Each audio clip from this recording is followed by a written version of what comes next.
sorry they're over here. The Soviet symphony is tuning up.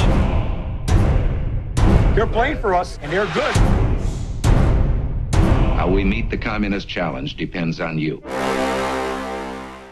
Yeah, so I had like an opportunity through a family contact that to interview some of these legends.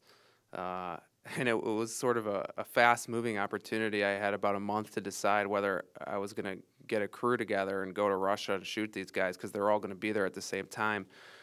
And so I basically went to, put some ideas together, and I went to usual suspects of people who might finance this documentary, sort of institutions like HBO and so on. And no one was interested, and so I had to, basically, fund this initial part by myself and take the risk. And I went out there and I started shooting and interviewing these guys. And the main character you saw in the film, Slava Fetisov, basically I was trying to get him to do an interview because I knew he'd be an important character in the story. He was captain of this team. He was representing his team and his country. He went through 3 different generations of Soviet hockey, before 1980, and then he experienced 1980, and then became part of the most dominant sort of 5-man unit in history, and then ultimately went to the NHL, was one of the first players in the NHL from the Soviet Union, and then became Minister of Sport. I knew he was important.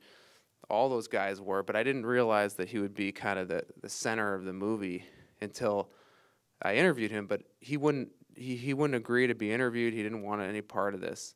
And so I would keep calling him, and he kept saying no. And then finally I got a call on the last day of the shoot in Russia. It was the 10th day, and he called me and he said, okay, fine, I'll meet with you, but for 15 minutes. And so I said, okay, it's better than nothing. And he came and met me, and right off the bat he was confrontational and kind of, standing up and like literally an inch away from me. And, we got him mic'd and started interviewing, and that interview lasted 5 hours, basically. And he went through everything, got comfortable, realized that, that I was prepared and kind of understood the depth of the story, and I was passionate about it. And, I think that was, made him a little less guarded than he said he's ever been. And yeah, I think maybe he thought, well, maybe I was a young guy, he could kind of push me around a little bit, or I don't know what, but he really kind of, I think, was different than he's ever been in any interview that I had seen. And so that was great. I don't really know. So sometimes when he does stuff, I don't know if I think he's partially serious. I think he's partially messing with me, and I don't know. Ironic. There's definitely truth in there, but how strongly he believes that's true, I don't know. You can study the look on his face. But I don't know what it's going to tell you.